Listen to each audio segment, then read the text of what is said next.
Welcome to Cumberland County's meeting on January 5th, Monday, at 5:36 p.m. Catherine, would you call the agenda, please? Because this is the annual meeting. Okay. So Commissioner Jean Marie Caterina. I'm here. Commissioner Tom Tyler. I'm here. Commissioner Steve Gordon. Here. Commissioner Patricia Smith. Here. And Commissioner James Cloutier. Present. Thank you. And I would ask all that would care to join us to please stand and say pledge allegiance to the flag. I pledge allegiance to the flag of the United States of America, to the republic which stands one nation under God, indivisible, with liberty and justice for all.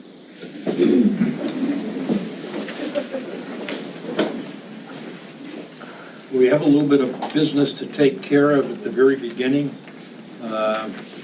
You'll see that the first item on our is the nomination and approval of a chair and vice chair.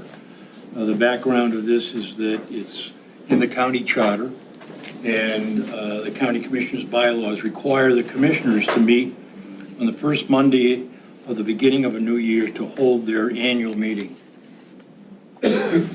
January 5th meeting strays away from the commissioner's normal meeting date, week, time because of this requirement for this particular meeting. Therefore, I would like to invite the members of the commission to nominate a candidate for the position of chair. Do I have somebody make a nomination? Commissioner. My nomination would be Commissioner Patricia Smith. I second that. We have a second. Are there any others? I move to close nominations. Seeing none, those in favor of Patricia Smith for chair, please say aye. Aye. Opposed? None. Now I would like to invite the members of the commission to nominate a candidate for the position of vice chair. I nominate Commissioner Tyler for Vice Chair. Second. Are there any other nominations from the commissioners? Move to close nominations. Those in favor of Tom Tyler for vice chair, please say aye. Aye. Those opposed? Well, good. I'd like to thank the commissioners for their service. I congratulate our new chair, Patricia Smith, and vice chair, Tom Tyler. I know we'll appreciate your leadership as we move forward.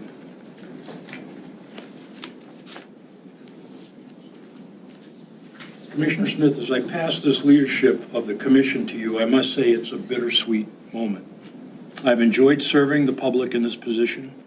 Relying on you and our fellow commissioners gave me confidence that we as a commission were doing our best. And to our manager, Jim Gailey, and his staff, the public should understand we all are fortunate to have such dedicated individuals. The state of the county is safe, physically sound, and based on serving our constituents. It's now yours, Commissioner. I wish you good luck and a safe journey. Thank you. Can I give you a hug?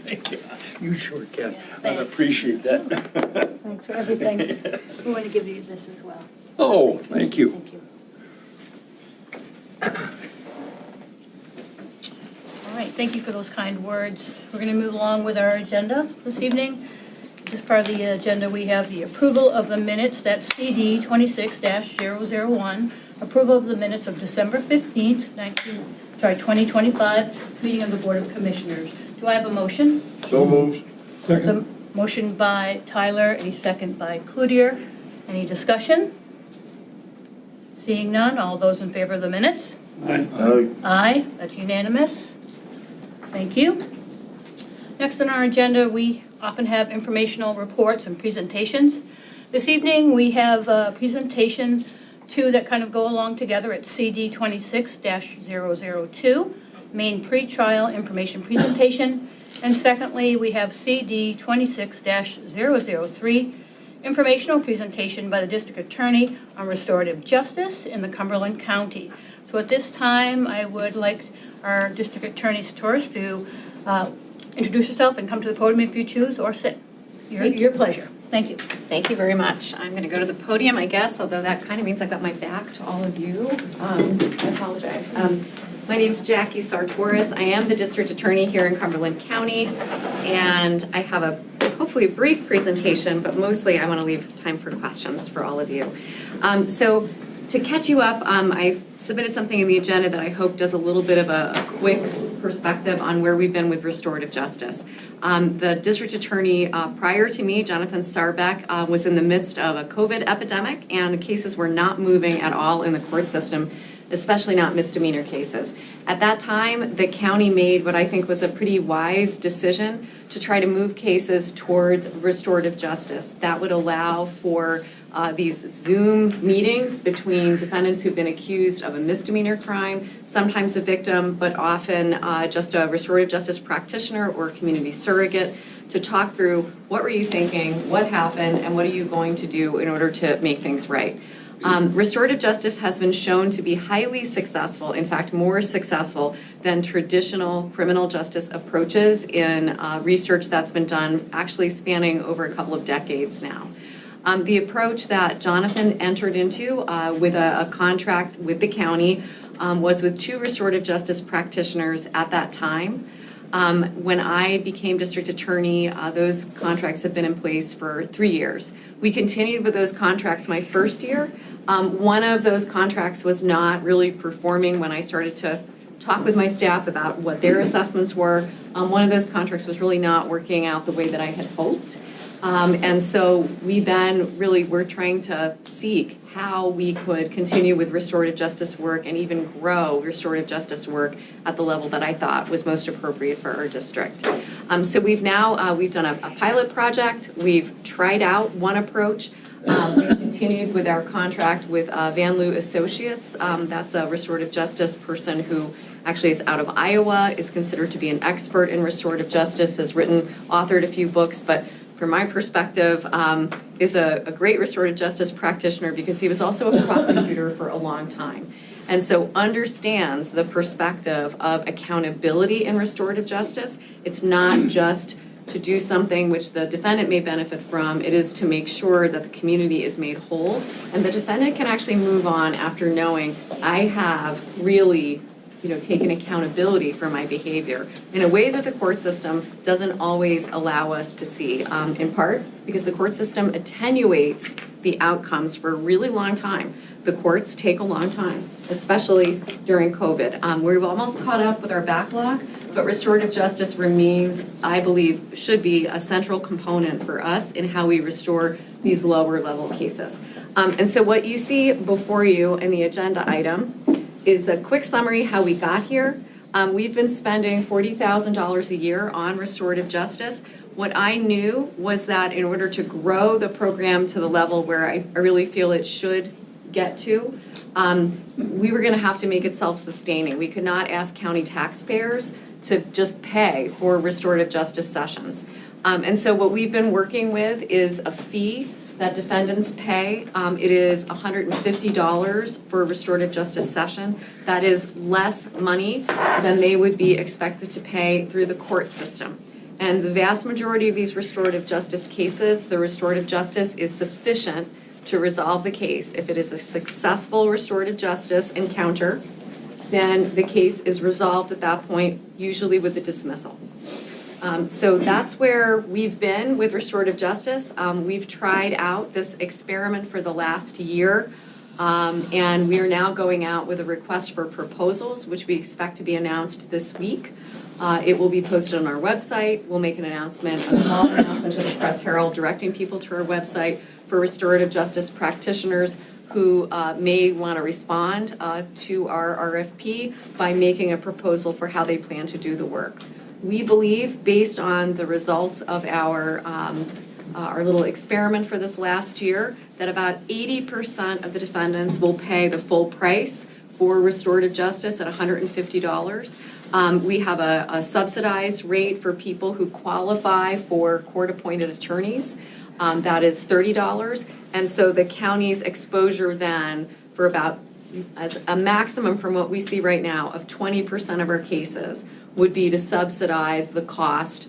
We'll see what practitioners tell us they want to charge for this service. But for me, this is a way to greatly expand the use of restorative justice for misdemeanor cases without asking county taxpayers to foot the bill.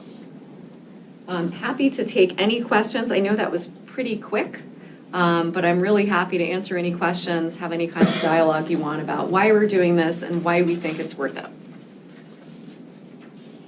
Great. Thank you very much for your presentation this evening.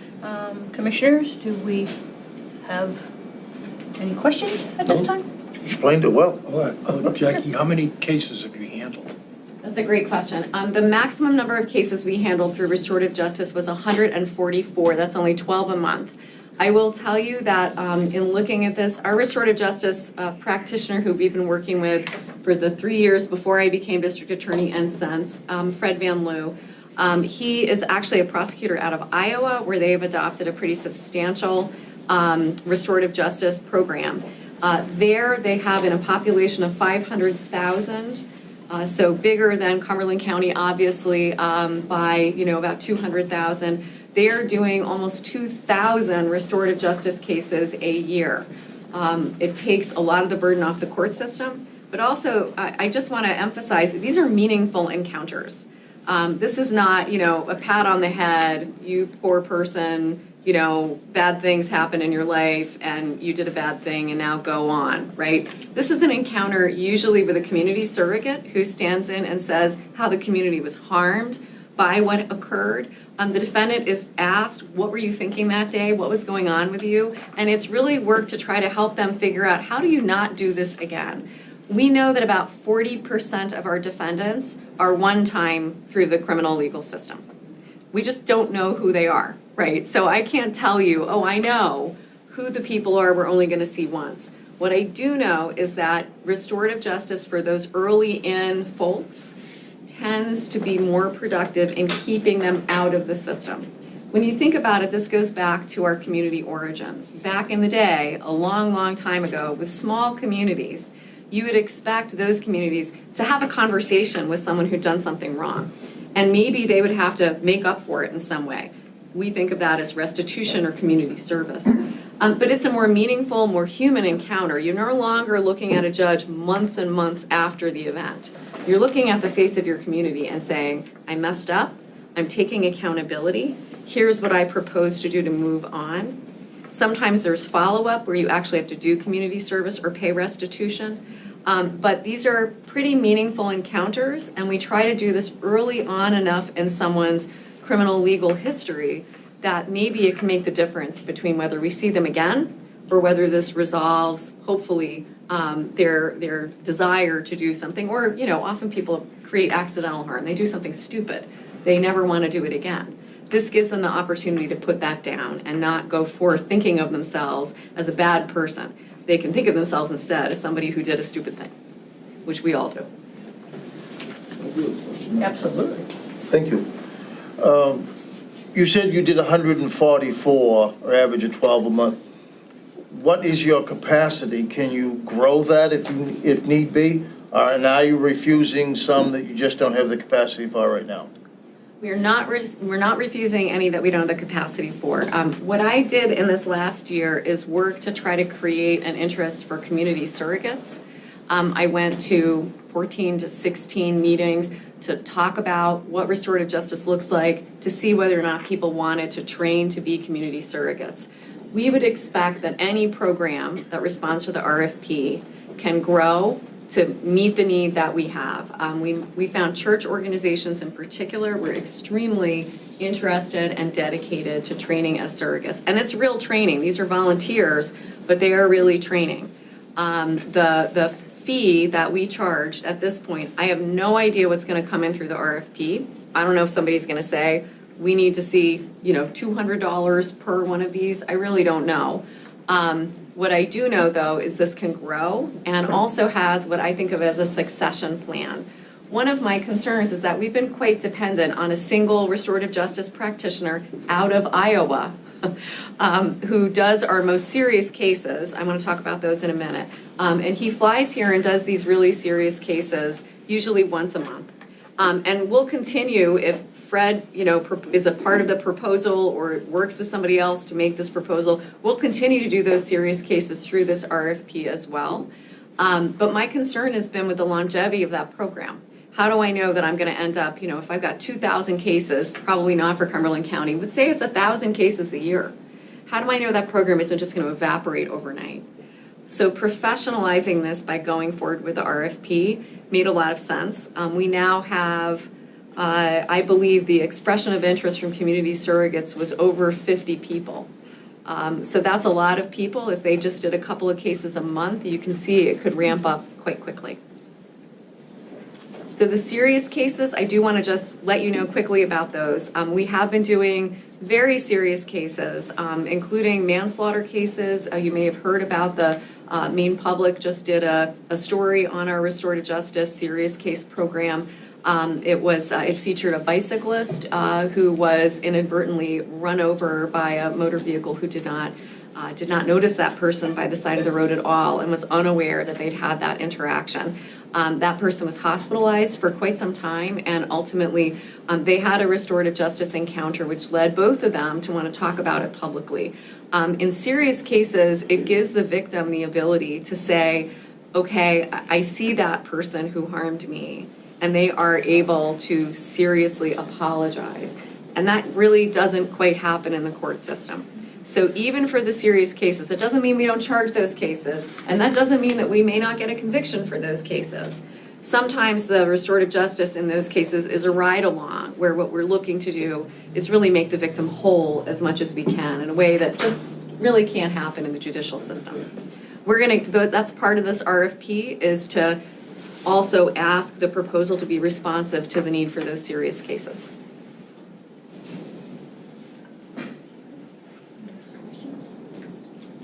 I'm going to finish with one question.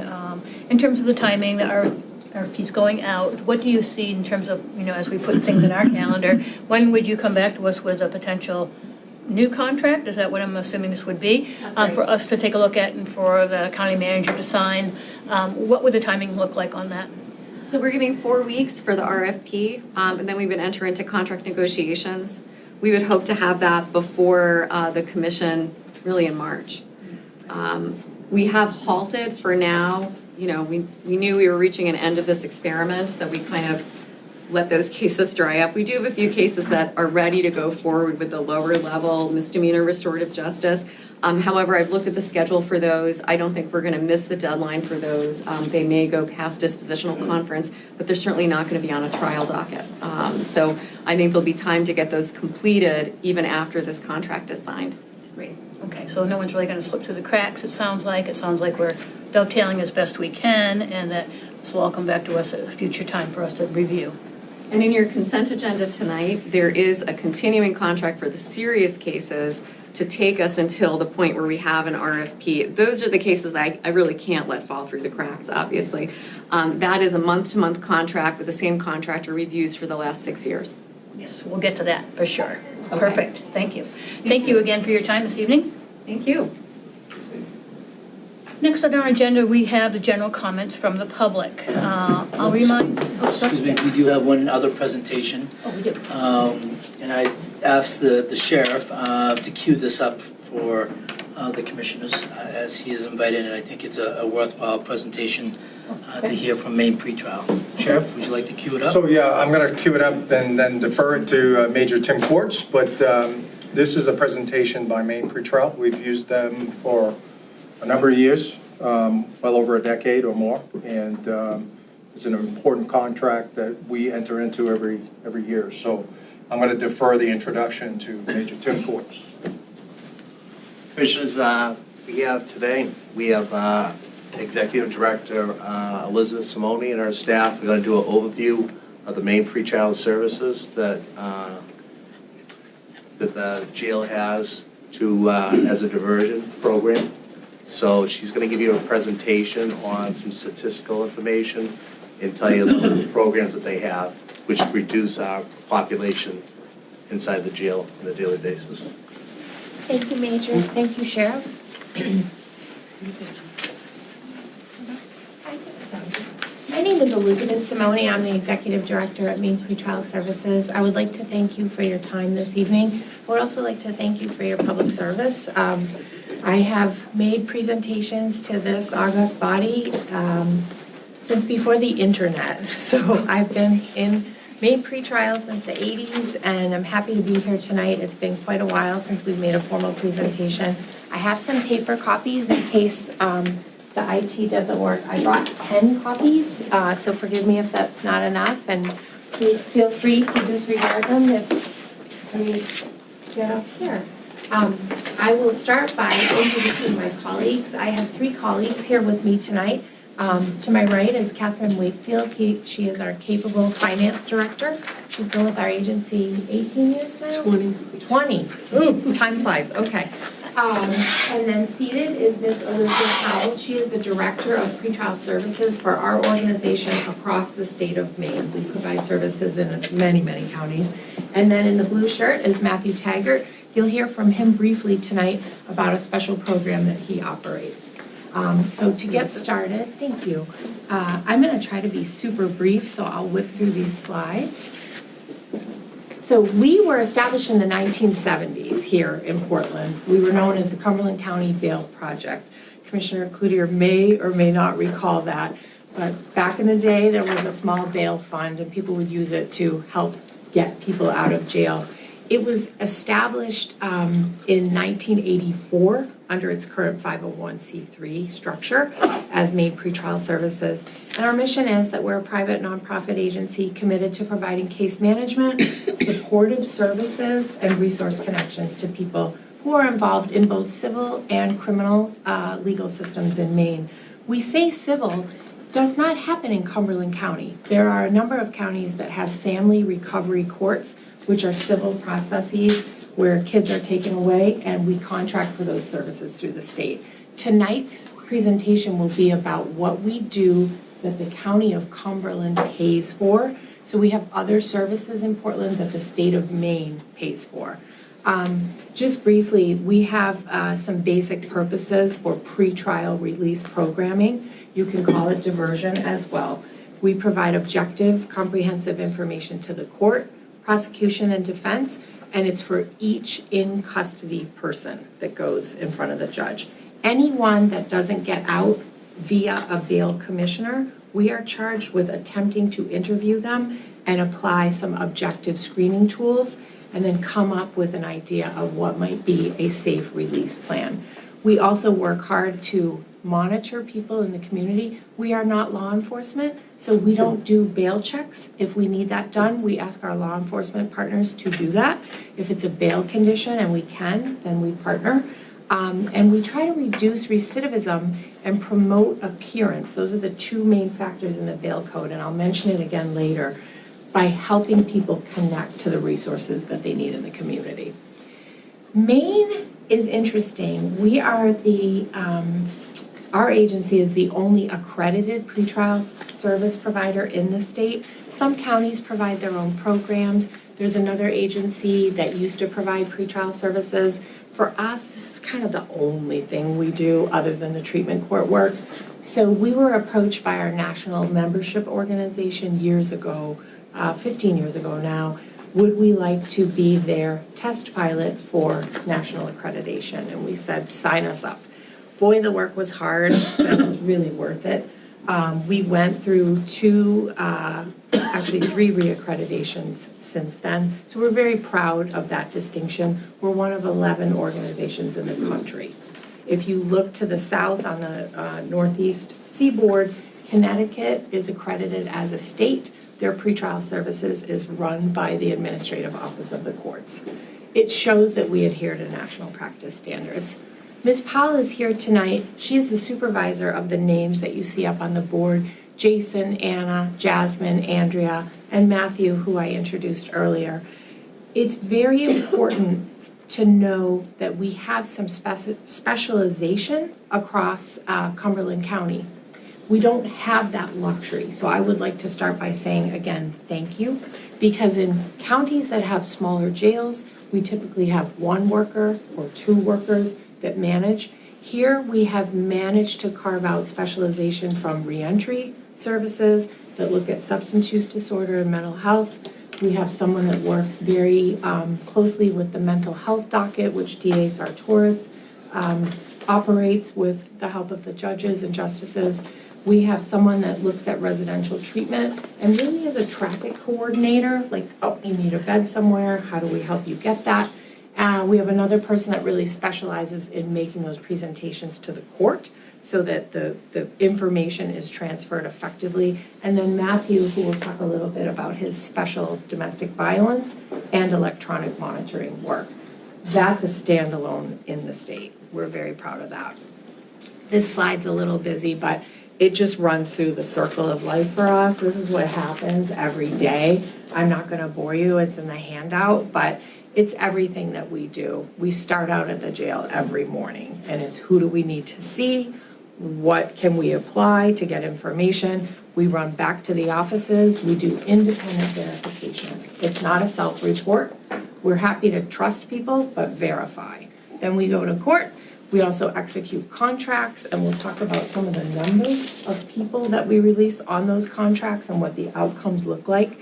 And providing the community support, a lot of that happens in our office. We have an office on Elm Street, prior to that Lancaster Street, so we're right in that Bayside area where most of the folks we work with live, sleep, eat, take shelter. This slide is simply to underscore the importance to us of doing things from a business practice that's rooted in the law, the constitutional guarantees, and evidence-based, right? What does the science tell us about what we do? So that's what that's about.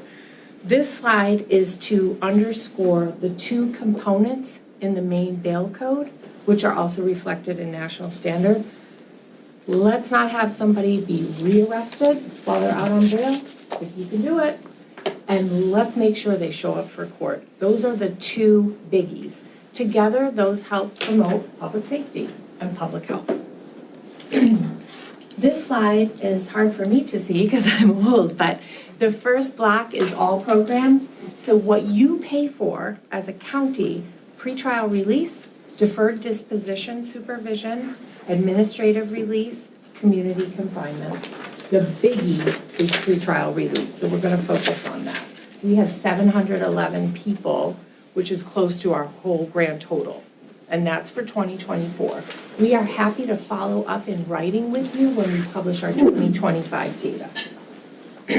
The next one is interesting to us. We don't say saved in terms of money, but we do say saved in terms of bed days. As you know, it's very expensive to operate the jail. If you look at the second column, this is the number of days pretrial defendants were out on our program in 2024. It's almost 89,000 days. So it's a lot. It adds up very quickly. This one is success rate. This is a national term. We used to only talk about new criminal conduct and failure to appear. National office said put a bright spin on this because it's important to tell the story. You have success. We have about 90% of the people that are released show up and not get rearrested for any crime. Now, as DA Sartoris can tell you, lots of people in that subset have minor violations. We report every single one of them in writing to the court. We copy the district attorney's office and we copy defense counsel. We do not sweep anything under the rug, but we're really happy about the low new criminal conduct rate. Very important. We're also very lucky in Maine compared to our colleagues across the country that have 20, 30, and 40% new criminal conduct rate for pretrial programs. In this slide, this is the appearance rate. We are almost at 99%. We are very, very proud of that number and very fortunate. A lot of this has to do with how courts run in Maine. We don't have 10, 20 appearances for people. So we're lucky. but we like to maximize that because that's one of the specific outcomes that we are charged to look at. This is just quick follow-up and follow-through is what I call it. These are all the different committees that our staff participate in on a regular basis. The first number to me is staggering. 2,619 people were followed up on when they didn't get a Maine pretrial contract. When the court said, I will set bail at this, and the person could not meet that bail, we have a practice of following up with them repeatedly. Ms. Powell knows better than I, but I believe we have a 48-hour, 72-hour, 1 week, then 2 week, 1 month follow-up protocol. We're very proud of that. We're one of the first in the country to do that as well. We had Center for Effective Public Policy come in, provide free technical assistance so that we can do that. We want to know who's in your jail, and we want to know why. And then we transmit that back out to the court, and we say, hey, so-and-so is still there. Have to bring him back to court. The rest of the committees, I think, are pretty self-explanatory, but we're involved in a lot of different facets that speak to our interests in helping people overcome substance use disorder, mental health, any of the negative behaviors associated with intimate partner violence, law enforcement assisted diversion, electronic monitoring, which again, Mr. Taggart will speak to, reentry, etc. Our staff also set up a resource hub in our lobby that they're really proud of. And we get broken into all the time, but nobody takes anything away from it. They preserve it like it's a sacred thing because people come in all the time and say, can you help me get Narcan? Can you help me get wound care? Can you help me masks? You name it. Mr. Taggart's going to come up now and give you a few slides about his specific program. It's been around for a while and I think you've heard about it. Thank you. Everybody. I'm just going to get into a little bit of the specifics when it comes to my position as the DV specialist. The position was created in 1999 by way of the Violence Intervention Partnership grant with funding from the Office of Violence Against Women. Cumberland County began funding it, 50% of the position, with the remaining funding provided by Violence Intervention Partnership. And we also began the electronic monitoring program back in 2015. In 2019, pretrial and partnering community advocates through these doors received grant funding from MacArthur Foundation to create what was called Project Safe Release. And it's basically a collaboration to help identify justice system involved survivors in the Cumberland County Jail and navigate them towards the needed services upon release. So it involves bail supervision of defendants charged with domestic violence, sexual assault, stalking, violation of protection orders, and other violent-related crimes with focus on victim safety and offender accountability. We incorporate the ODARA assessment as an added tool to determining whether we supervise somebody on pretrial supervision. And as far as the electronic monitoring program goes, it's implemented for only higher-risk domestic violence and sexual assault defendants that involve intimate partner violence. So it's very selective, and we try to keep it that way. We also make a good faith effort into maintaining a healthy partnership with community advocates in the county. Also the DA's office, we work closely with them in the domestic violence unit and all the other system partners that are involved in making a good decision. I regularly participate in community system partner meetings, which involve Violence Intervention Partnership, Iris Response Team, Preble Street Anti-Trafficking Multidisciplinary Team meetings, SARSM, and through these doors, work groups that discuss who we interact with at the jail that are involved in the criminal justice system. And I am also a part of the lead program steering committee at Scarborough Police Department. And I also attend specialty court proceedings like judicial monitoring and DV case coordination meetings to discuss the cases that are involved in that specialty docket. And as far as caseload goes, I average about 90 to 100 cases per year. At any given time, it's between 50 to 60 cases active, whether it's turnover or not. And the electronic monitoring supervision is only limited to 5 cases at any given time, just based on the limited resources we have to staff and cover and maintain all the equipment and tracking. And the electronic monitoring program can also be provided upon request by the Cumberland County Jail if needed. For example, if there's any hospitalization needs, we would be able to cover that monitoring and save any staffing cost at the jail. So we try to work closely with them. And under the OVW grant, I do trainings for ODARA. I do trainings for pretrial best practices for DV and intimate partner violent cases. And I also go through and walk through any type of case consideration and supervision strategies to facilitate any type of case management that we need. Thank you so much, Matt. We wanted Matt to come tonight because the funding's unusual. The office, the OVW grant, Cumberland County has had that grant longer than any other county in the United States. It started, 1999. Yeah, as you said. That just doesn't happen, that it continues. So you have so much to be proud of. The work that was done by Ms. Lupi and now Ms. Annis in partnership with everyone is very important. It has gotten smaller and smaller and smaller as the years have gone by, as a lot of things do. And so you now pay for half of this young man. And I wanted to bring him simply to show you that he is a whole young man who does really good work. And it's hard for us as an agency because there are so many different ways we are pulled to have him focus on electronic monitoring with that expertise, even though it's a small number of cases, specifically small because we want the response time to be immediate. Lots of jurisdictions have thousands of people out on monitoring. It is the new fun thing. It dilutes response time for victims of violence. So we don't do that. So this, thank you so much, Matt. This next slide, just quickly, our staff wanted you to hear just a couple of success stories. These are de-identified. There are people of all walks of life who come through pretrial. Predominantly, people are dealing with poverty issues. They are unhoused, things like that. The first is a man who was charged with aggravated trafficking, very serious crime. He was required to go to residential treatment. We did the bed-to-bed order. He completed. We transferred him to the reentry program, that is that COSUP grant that Cumberland County has.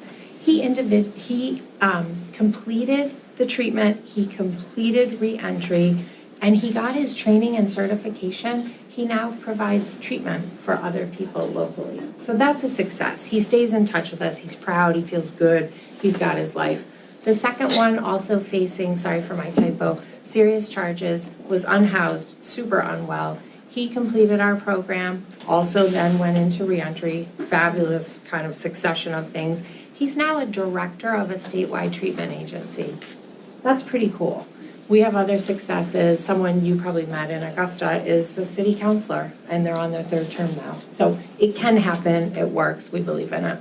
These next slides are probably best presented by our CFO, Catherine Wakefield. I promise I won't bore you with too many number of things. The sheriff requested a budget back in October, to which we presented to him.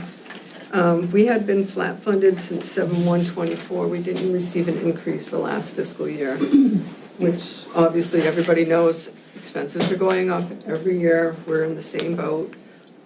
We are trying really hard to find ways to save any money we can at any points. I think we've requested maybe office space in one of the county offices that would reduce those expenses there. This is the budget sheet that I presented this year in October 2025 for the sheriff to review. I'll just leave that for you to review at your own leisure. I think to prove the point of, we do amazing work with the defendants in Cumberland County, and I don't think that's to be argued with, but the point is it has to be cost effective, and it has to be a good steward of the taxpayers' money. So what I have done is I've reviewed the budget for the jail for 26-27, and I've broken down to what it comes to per day to house inmates at 240 average inmates per day in the county jail. That's $204.76 a day to house a defendant in there. Main pretrial our cost per day to have defended out in all of our programs is $3.35 per day. So that's a large difference between what it costs to have somebody incarcerated as opposed to being out receiving services and hopefully starting to move forward. There's some other costs that I was able to compare it to. So it's $204.76 for the defendant per day at the jail. ICE and the U.S. Marshal Service pays $150 a day to the county to house a federal defendant in the jail.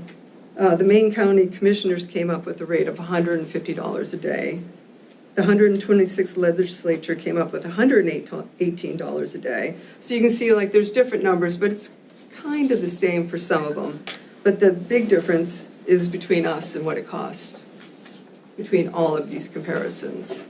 And that's really what I want most for you guys to review and take away from this, is that we do amazing work, but we also do it at the lowest cost possible. And we're still trying to find ways to cut that cost. Thank you. And just quickly about money, one of the things we're thinking about this year is getting rid of office space. We need to see people in the community, but we always placed a premium on confidentiality so that people could come in and really be themselves so we would know what was going on. We can work in cycles. So we're thinking about having an office with 2 spaces instead of each person having their own space. That's very expensive, even though we're in the Bayside area. The other thing is we're partnering with some prisoners from the Maine State Prison who made a wonderful presentation about technology. They may be able to assist us with our website, and some of our staff have created an interface that may allow us to get rid of our landlines. We have people call us every day just to say, hey, I'm here, and we make them. That's a condition, if you will. We have to use landlines because the cell phones can't accommodate that many people calling. And we're like, what are we doing wrong? It's so expensive. Well, a computer interface, everyone has a smartphone, or we can help them get a smartphone. So just things like that. We want to be nimble. We want to help out. But I think most of all, we want to say thank you. I haven't made a presentation in some years, and it's nice to be here. So thank you so much. Thank you. Thank you for being here, and your staff. Thank you for all the information. Appreciate it. Thank you. Is there any commissioner who would like to ask a question? I just want to make a comment. Please. I remember the bail project, that was my interface, but what I really want to say is I'm in a small office, there's 6 lawyers, half of whom still have you on speed dial. Yeah. And it's the day you open for business, almost, it's got to be 30 years ago now, at least, maybe 40, was a huge change in what life was like for a lot of people, and it was a great benefit, and still is. Thank you, sir. Any other comments? Very impressive. I've yet to see this presentation in my time here, and I just want to thank you, even though you're thanking us. I think obviously the data speaks for itself. Your staff, highly qualified, your accreditation, really, I can see that you're proud of all that you've done, and I think it's just wonderful that you've done as much as you have with the resources you have, and recognizing that it all costs money and you can only be as good as the way you're resourced. So thank you so much for the work you do and the differences you're making in individual lives as they try to put things back together. It's an important piece of work, so thank you. Thank you, Sheriff. Okay, we're going to move on now in our agenda. Again, I apologize that I flip-flopped those presentations. Apologies that I went backwards with those 2. We're going to move on now to comments from the public. Before we begin, I'll just remind folks that we set aside 1 hour each meeting for a public comment. Each person has 3 minutes to speak.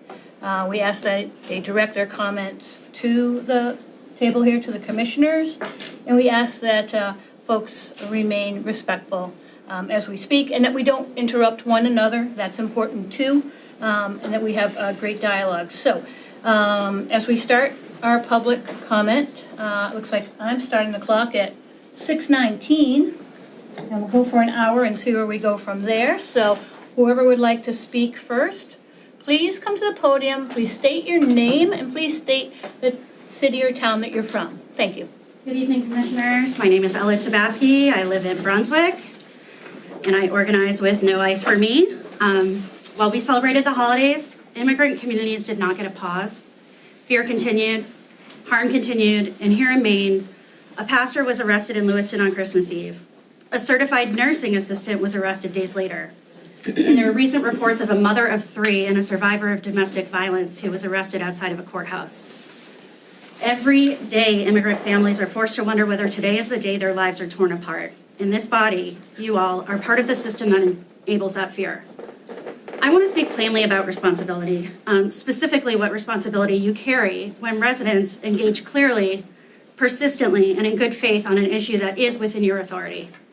For months, this community, and we filled the room today, has shown up. We began in spring 2025 by circulating a petition urging you to terminate the Cumberland County Jail's contract with ICE.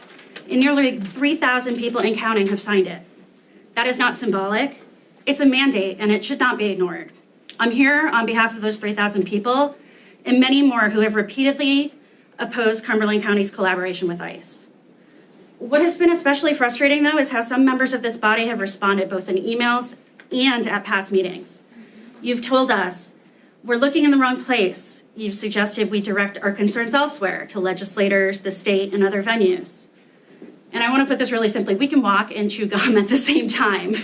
This community has engaged at every level of government. We have organized. We've submitted testimony. We've gone to Augusta. We supported LD 1971, which the governor finally allowed to take effect. We supported LD 1259, and we're tracking its next hearing. We advocated for legislation to prohibit federal agents from wearing masks, which unfortunately did not move forward. We're preparing to support Senator Rachel Talbot Ross's forthcoming bill. We're backing LD 1383, which would prohibit state pension investments in companies that enable ICE and other human rights abuses. When the ICE facility was established in Scarborough, people protested. When Avello began operating at the jetport, people spoke out. When harm appears, this community responds. To suggest otherwise erases documented public participation. The issue before you is not whether others share responsibility. The problem is whether you will acknowledge your own. Pointing to the state, claiming your hands are tied, or saying you are simply following the law does not absolve you. Local collaboration is a choice. Maintaining this contract is a choice. Disregarding thousands of constituents is a choice. Do not underestimate this community's understanding of power. We recognize when elected officials avoid accountability and know that deflection is not leadership. Terminate this contract, end the county's collaboration with ICE, and act in alignment with the clear will of your constituents. Thank you.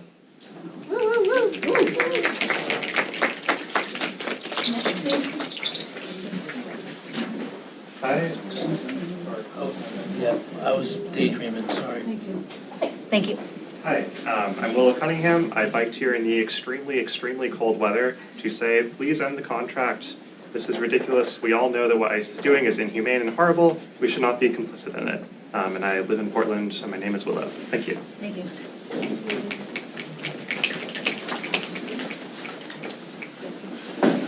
Hello, I'm Ava Baeza. I recently moved to Portland, Maine from the Mid-Coast. And I'm also, similarly to a lot of other people, urging you to end Cumberland County's contract with ICE. I'm in community with, have love for, and I'm working alongside people who are being directly and indirectly impacted by this contract. Indirect impact does not mean distant or removed. It just means as fearful as those who are in jeopardy of being detained. This contract is cooperation and acceptance of the unjust hunting, capturing, and imprisonment of people who are being criminalized for not having the same privileges as all of us in this room. I urge you to understand that the biggest difference between you and the people that you are allowing to be tortured is that you were born on this side of a border and they were born on the other. Thank you very much. Hi, I'm Chandler, and I'm from Lewiston. I'm concerned that ICE is being legally encouraged to discriminate and terrorize people based on race. The Supreme Court recently lifted a lower court's order that restricted ICE's ability to detain individuals based on factors like race, accent, and employment, saying it amounted to racial discrimination. So all of those things are now legal. On a personal note, as Lewiston Senior Class President, I'm organizing our 10-year reunion this May. I fear an ICE raid will occur at a celebratory event, and I know many people who have personally told me that they do not feel safe attending reunion because of heightened fears of ICE. Nearly all of my friends in high school and everyone who has volunteered, every single person who has volunteered to help organize this reunion are immigrants or children of immigrants. We're currently having serious conversations about canceling or indefinitely postponing reunion because of ICE. This is our 10-year reunion. I also feel it's important to say that my friends could not be here today out of fear. They cannot advocate for themselves out of fear because of ICE and because of your decisions to not end this contract. They cannot be here. Finally, I hear supporters of ICE talk a lot about legality, but it's important to recognize that many of ICE's actions, especially recently, have not been legal. Without due process and without warrants, immigrants who, unlike ICE, have followed every single law and are being illegally detained. Thank you.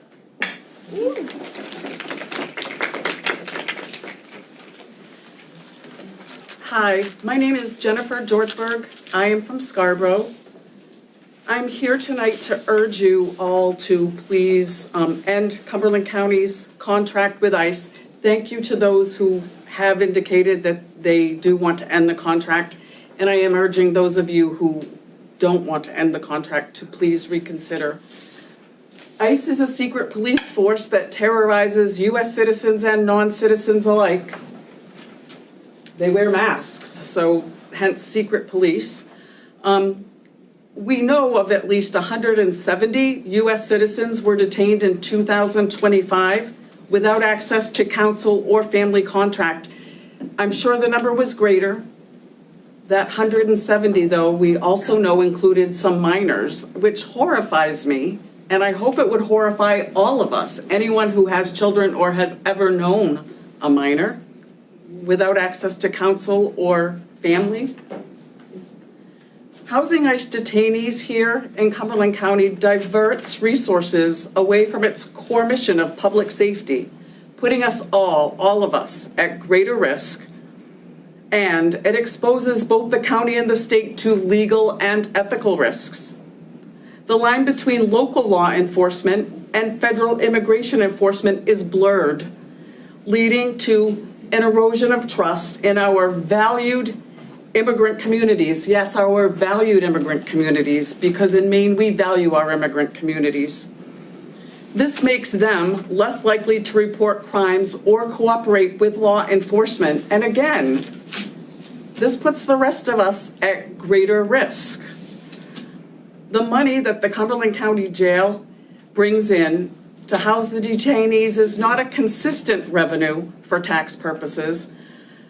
You didn't have it prior to you didn't have it prior in the amount that you have it currently, and very likely, hopefully, you won't have it in the future. So to suggest that without these funds, taxes will have to be raised is, I think, disingenuous. I've been proud to call Maine my home for my entire life. I have always been a proud Mainer. I want to be a proud Mainer again and be able to say that, just as our state flag indicates, Dirigo, we lead, and we must lead now by rising to the current occasion by withdrawing support and any cooperation with an unjust institution. And really, without due process, it's just kidnapping. So please end the contract.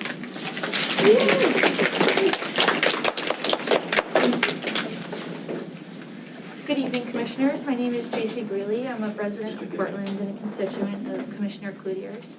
I'm a born and raised Mainer, and more importantly, I'm profoundly concerned with the lack of moral clarity that this commission has exercised as it relates to the Cumberland County's contract with ICE.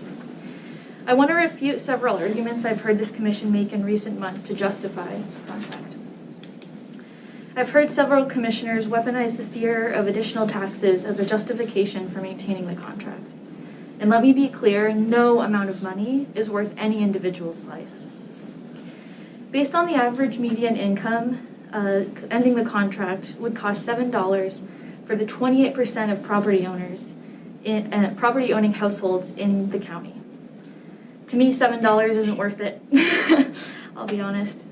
And that is if you don't stop allocating our dollars to deportations.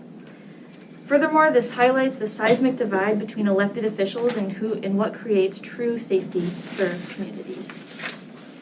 Additionally, I've heard that our members aren't thinking strategically at the state and federal levels to stop ICE. Our members are working at every level to fight for unified and safe communities. Many folks here tonight are tirelessly working to ensure all who work, live, and enjoy the great state of Maine are able to do so safely. This argument deflects the Commission's critical role in disappearing our neighbors. And I have to ask, what are you doing to keep our neighbors in their homes, in their schools, and with their loved ones? I could go on. Many of the arguments presented by commissioners in the last year have been factually unfounded and quite frankly lazy. We deserve better. As our elected officials, it is your duty to represent and serve those who have placed you in a place of relative power. As far as I can see, there are no financial or moral justifications for maintaining your ties with ICE other than cowardice.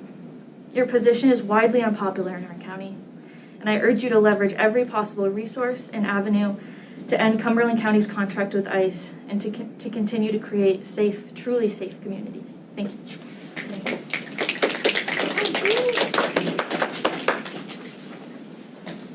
Good evening. My name is Ina Demers, and I live in Wisconsin.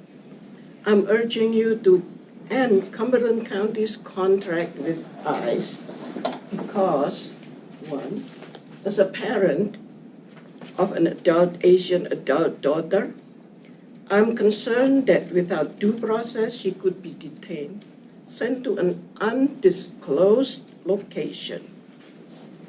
Two, as an educator in Portland for the past 26 years, I see firsthand how fearful my students and families are. When children worry about their parents being taken, when families are too afraid to attend school meetings or events or seek help, that impacts every student's ability to learn and thrive. As a person of faith, I believe we are called to welcome strangers, no matter what, no matter who, no matter what their skin color is. I have had my U.S. citizenship for the last 50 years, but I'm scared right now. I finally follow speed limit now. Because as the way I look, a minor infraction like a speed limit, speeding, I could be asked, where are your papers? And they can tell me that my U.S. passport is fake. I don't know. I'm not concerned about myself. I'm 76 years old. I've had my good life. But I'm concerned about my daughter. And I'm also concerned about the immigrants who may not have documentation yet, who are in the process. They pay taxes, around $1 billion each year. And they may not be able to collect Social Security, especially when they are deported. We're taking their money away. That's not good for us. It doesn't give me a good feeling about that. So I'm asking you to vote to end this contract and show that Cumberland County stands for safety, dignity, and justice for all. That's what we need to do, right? So thank you very much, and I hope you will vote against that to end the contract.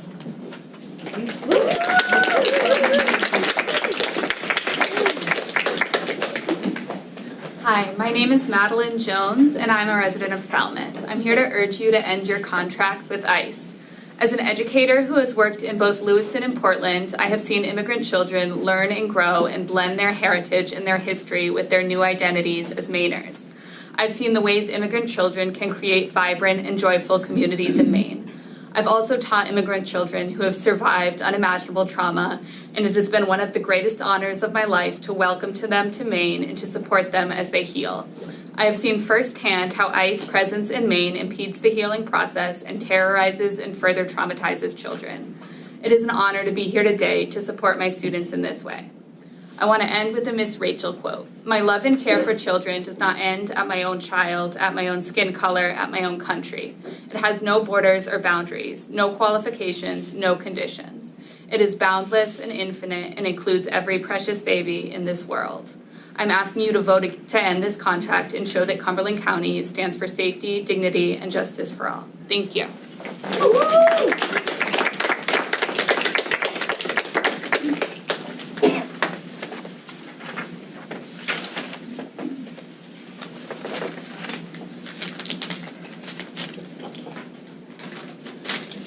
Hello, my name is Steve Carroll. I am a Portland resident and I'm a Portland Public Schools teacher, while I'm not representing Portland Public Schools. I join a long line of community members who have been urging you over the past 9 months to end the contract with ICE. I doubt there's anything new I can tell you tonight. You no doubt know that ICE arrests are up 75% in 2025. You no doubt know that ICE relies on and cannot operate without a network of local jails, including Cumberland County Jail, to carry out their mass deportation plans. You no doubt know that community members are frequently moved between detention facilities without due process. You no doubt know that 2/3 of the people currently held at the Cumberland County Jail are from out of state. These are people removed from their families and their sources of support. And you no doubt know that a large number of ICE holds are for people with no criminal record. As a teacher, I have listened to students and their fear of ICE. Their fear impacts their learning and their well-being. Their fear is because they and their families know that ICE operates in their community. ICE operates in their community because of the ability to use the Cumberland County Jail. If the role of the County Commission and the Sheriff's Department is public safety, why would we allow a paramilitary organization to terrorize our community? The time is now to choose justice over power and make the courageous vote, as Commissioner Smith and Katerina have done, to end the contract with ICE. Thank you very much.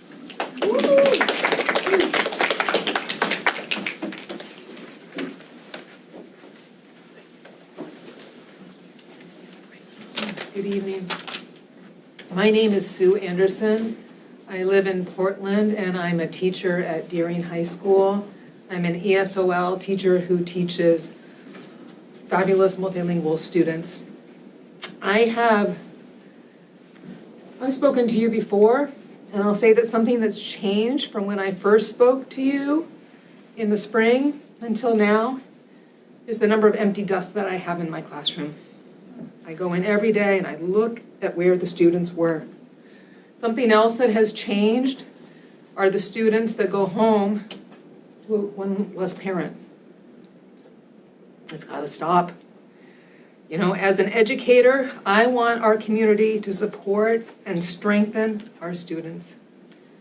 And Cumberland County's contract with ICE is turning our community into one that instills fear. Every local jail that collaborates with ICE strengthens a national deportation machine. It's the national deportation machine that is instilling the fear in my students that greatly impacts the quality of their life of their family's life, and of their learning. It's time for all of us to dig deep and to be leaders. You know, we here in Cumberland County can be leaders in the national movement to end the national deportation machine. I'm so appreciative of Commissioner Smith and Katerina to vote to end the contract between our county and ICE, and I urge everyone else in this room to please vote to end the contract now.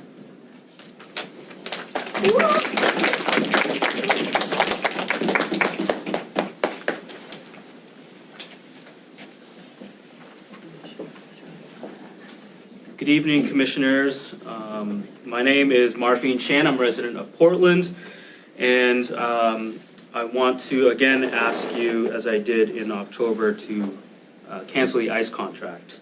When you first voted on this contract, I stood here and made a moral appeal, but I want you to understand why this is personal to me.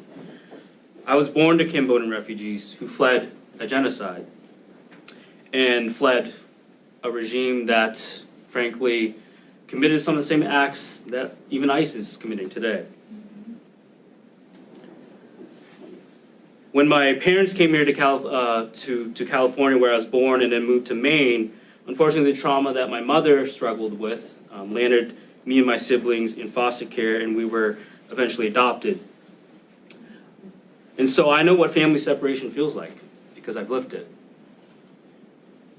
In recent years, during the first Trump administration, one of my uncles had married someone from Tijuana, and because of the immigration restrictions then, he wasn't allowed to come back to the United States until a few years ago under the Biden administration. And for me, I live in fear that they're next, that they're going to be snatched off the streets unlawfully, illegally, without due process, and perhaps even jailed in our county jail. And so that's a broken immigration system we're dealing with, and that's what this contract is a component of. Now let me address some of the arguments I've heard in subsequent conversations. On proximity and legal access, I've heard people say that it's actually beneficial to have people as close as possible so they have access to attorneys and to their families. But here's what the data shows. The majority of people detained here are transferred from other states and then quickly transferred out of Maine. They're here for a few days at most. If access to counsel is the goal, holding people for 72 hours before shipping them somewhere else doesn't accomplish it. On better conditions, our jail serves an important public safety function, holding people who've been charged with or convicted of crimes, but the numbers tell a different story. These aren't people convicted of crimes, necessarily. The vast majority have no criminal record. They're being held for civil immigration violations while they fight their cases, and it tracks with the larger trends nationwide, as the Cato Institute, and I don't usually cite the Cato Institute, but they reported in November only 5% of people detained by ICE have violent convictions. 73% have no criminal convictions. That's not what our jails should be used for. And I had a lot more to say, but in terms of revenue, I want to say, please demand from the state more resources and revenue for the county. You have a bunch of people in this room who are willing to go to Augusta and demand that for you. So thank you so much. Thank you, Jim.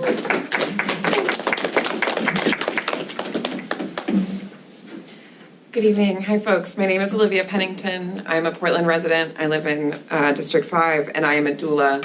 I primarily work with immigrant women living here in Portland, women who have quite literally walked across continents in search of a better life for their children, women who have braved the Amazon jungle and gotten bitten by snakes and who got up and kept walking, women whose husbands were murdered on their journey and they got up and kept walking. I hold their hands, I pray with them, I dance with them when their babies take their first breath. I hold their older children in their lap when they meet their new siblings. Let me ask you a question because I sure don't have the answer. What do you do when you are working with a pregnant woman with preeclampsia? A condition, a pregnancy complication that is potentially fatal if they don't receive treatment. What do you do when that complication is worsened by high blood pressure? And what do you do when this woman is terrified to step foot outside? that she is going to get taken by ICE, that her children will be left with no mother. What do you do? What do you tell a single mother of two who's afraid to go to the hospital to get life-saving treatment? How do you support that woman? You support her by voting to end this contract. She is your constituent too, and so are her children. These women are caring, brave, fierce, good community members. They are my neighbors, and their children are our responsibility. And they are terrified. They are afraid of seeking life-saving treatment. They are so scared. And if you are afraid to end this contract, I remind you that I may live in Portland now, but I was born and raised in Noblesboro in Lincoln County, where the Lincoln County Board of Commissioners turned down a $135,000 federal grant because they refused to work with ICE and they refused to incarcerate people in Two Bridges Regional Jail. You call Sheriff Todd Brackett, whose daughter grew up next to me. You call Commissioner David Levesque, I taught his children how to swim. You tell him I sent him, and you ask to borrow some of their bravery. You borrow a fraction of the bravery of these women who are your constituents, and you vote to end this contract. Thank you.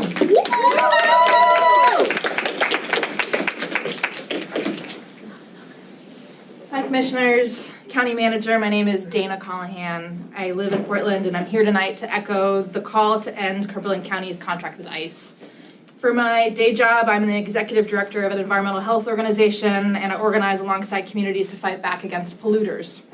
However, I actually grew up as a PK, and for those of you who don't know, that means a preacher's kid.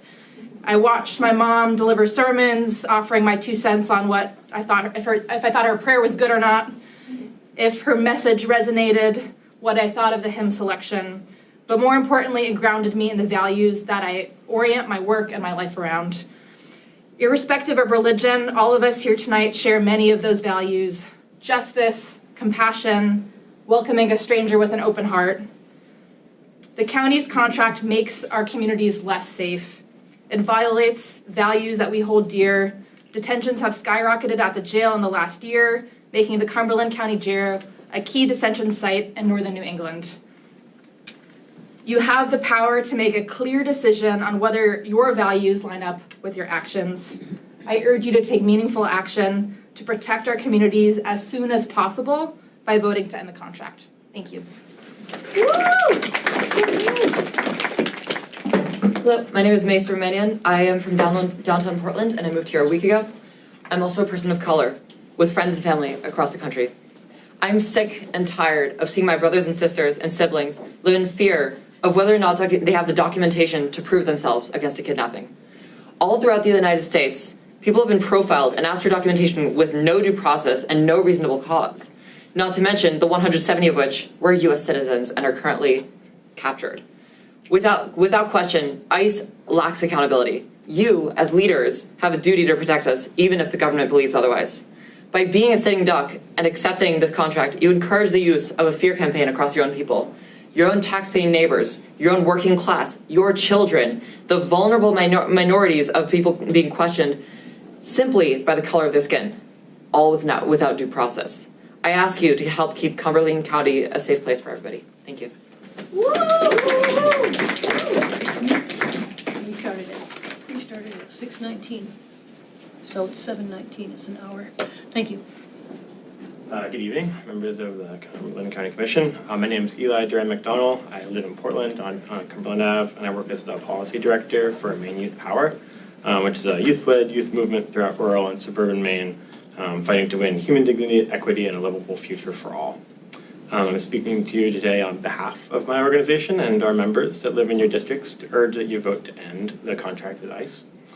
Right now, this commission has the chance to take a stand and tell the federal government that Maine will not actually be part of its inhumane and reckless deportation spree. As a lifelong Mainer, I grew up in Bar Harbor. I'm proud of the way that our state has welcomed immigrants into our communities and how we served as a national leader in our embrace of those looking for opportunity and belonging in a new country.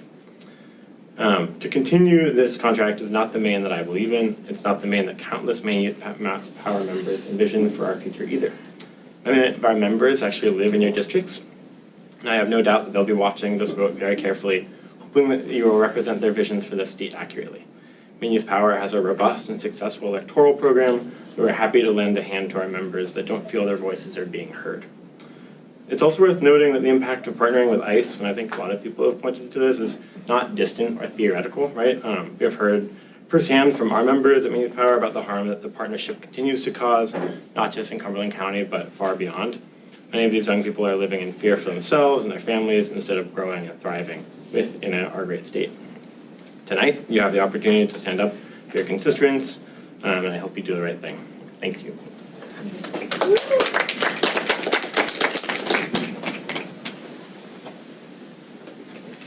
Hello, Commissioners. My name is Josh Caldwell. I've lived in Portland for 5 years, and I grew up in West Gardner, Maine. My brother works in the public school systems and moved down here to do so. He works as an ed tech, working with students with learning differences who often find school already to be an unwelcoming and challenging place. Last year, my brother began working with a boy who was finding school to be really challenging. It was his first year in a new system, and he had learning differences that prevented him from being able to interact with colleagues and students as other students were. Throughout the course of a year, as my brother worked with this student, he saw the student begin to find joy in the classroom, until this student's father was abducted by ICE from the school parking lot earlier this year. My brother cannot control the outside determinants in students' lives that impact their behavior, and just has to handle day in and day out those behaviors from those students. But we can control the learning environment for the students that attend the public schools in our county commission, in our county. And I encourage you to end the contract with ICE, because I believe that is the only way to ensure that students feel safe going to school, and that students like the ones that my brother works with can continue to learn and grow with joy with the students around them. Thank you. Good evening. My name is Hannah Tannhauser. I live in South Portland. I appreciate Commissioner Smith and Katerina for their courage and votes, and I encourage others to end the contract with ICE. I recently was traveling in France and had the opportunity to visit a detention center there that is preserved from World War II. I spent 2 days there, and it's called Le Camp de Mille. And when it started, it was just a place that people were held for German nationals who were residing in France. But I imagine you know how that ended. A lot of people were exterminated, a lot of people were killed, a lot of people lost their lives, a lot of people committed suicide, a lot of their families were in terror, right? And that, when the people who ran that camp started what they did, they were just following orders. They were just doing what the state told them to do. It wasn't a big deal. They were just putting people who weren't supposed to, who didn't have the nationality of their state, right, in a detention center, because that's what you do. But then in the end, many people died who had no reason to die. The camp is a beautiful place because there were so many artists and people who had come to live in France there because of their courage, their art, their spirit, and they decorated the camp. There's so much beauty in that place, and it's also, it's haunting, it's really scary, and I imagine none of you know the individuals who are being housed at CCJ at this time. Maybe some of you know their stories, maybe some of you have come in contact with them in different ways, but they are human and they have so much to offer this community, and their families and the people that they know are in fear, and they are in fear. And you have the capacity to change this. And again, I thank the commissioners who have already taken their vote to end this collaboration. Thank you.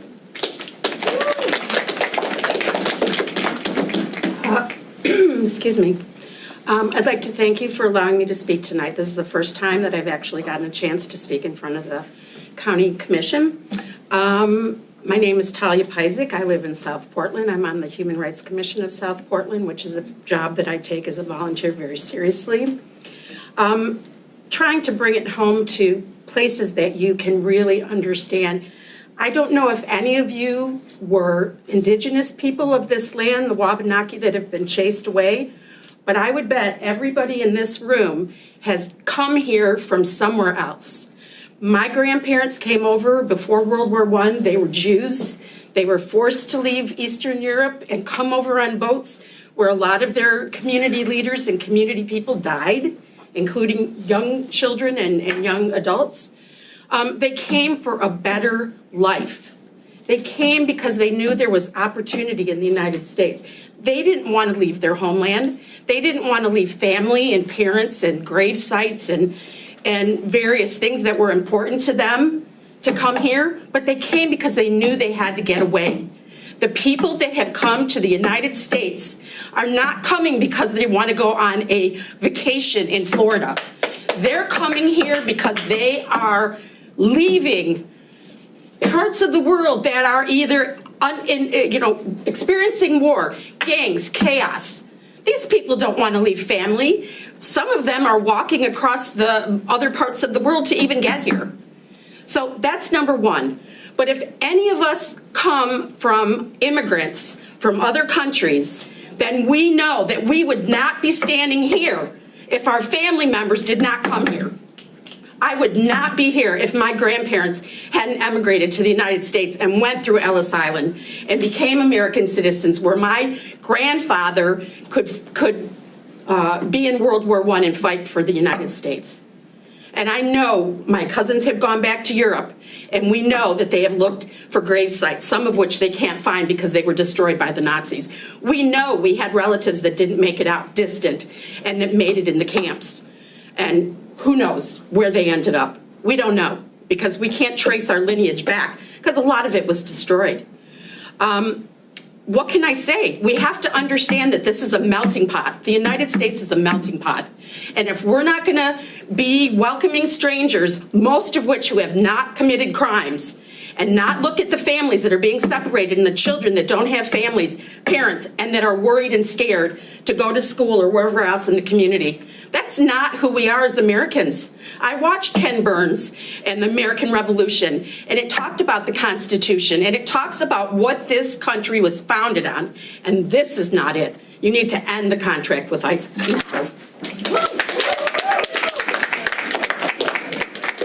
Just want to remind folks, just take a second to let you know that we're going to be finished with this around 7:19 is our stopping point. So keep your comments to what you need to do, but think of others as well. So thank you so much. Go ahead. Hi, my name is Hallie Hers, and I'm a Portland resident. I live in North Deering, not far from here. I am a Maine guide and an outdoor educator, and I'm also a nonprofit director working to bring adults into Maine's beautiful outdoors in safe and affirming group trips. I'm proud to follow in the footsteps of Wabanaki and settler Maine guides, helping people build a relationship with our beautiful woods and waters. Everyone deserves to enjoy these woods and waters. People come to Maine from all over the country, all over the world, to travel here and explore our trails and our rivers. And as I'm sure you know, it's a huge contributor to our economy. It's one of the largest contributors to our economy.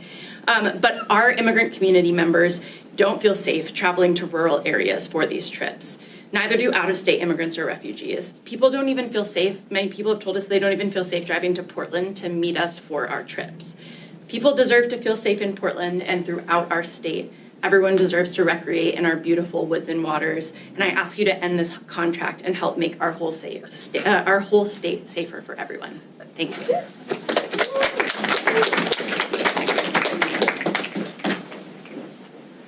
Is there anyone? Yep.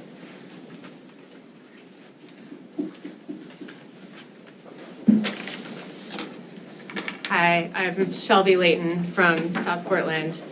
I'm here again to ask you to end the contract with ICE. And I just want to take a second. I think, I've been to, I don't know how many of these commission meetings, but every single one since, May or June. And I think, to me, I'm just so impressed by our community who, even today, there's all these new people who are showing up because they care about this issue and want to be part of a movement to fight back against ICE, and who have these amazing stories. And every single time, there's new people who show up and just blow me away with what they have to say. And there are people that have been here at every single meeting from the very beginning. And the combination of those two things shows to me how important this issue is to your constituents and your community. And we're here to ask you to stand up and do what is right and end this contract. I also what I was going to say before I was so moved by everyone else's comments, is people have mentioned the passage of LD 1971, and what I'm wondering is not just about ending the contract tonight, which is important and which we want you to do, but I'm also wondering what the sheriff is doing to cooperate with what is going to be state law. Is the sheriff going to stop allowing his officers to call ICE on community members? Is the sheriff going to stop notifying ICE when people are released? Is the sheriff going to stop asking about people's immigration status? Is the sheriff going to stop facilitating the transfer of detainees to ICE custody if there's no court order or criminal warrant? Is the sheriff going to stop making it possible for ICE to arrest people at the jail? I mentioned this last time, but 27 people have been arrested this year by ICE, at least, at the Cumberland County Jail because of the actions of the sheriff and of the jail. And so I'm asking you to end the contract with ICE, but I'd also like some answers as a community member as to what the sheriff is doing to comply with the law that is going to be going into effect. Thank you.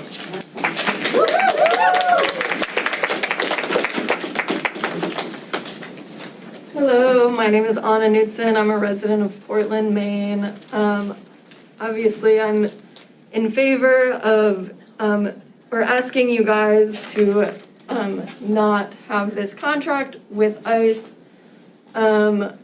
Also, it's just like pretty disappointing to see your constituents pour their hearts out to you, and some of you can't even look at them. And that is like heartbreaking to me. It really is. And I don't know if there's much more that I can say because everyone has said so much already, but I just want to say that. Thank you.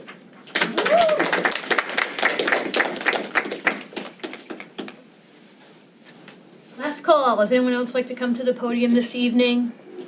Thank you.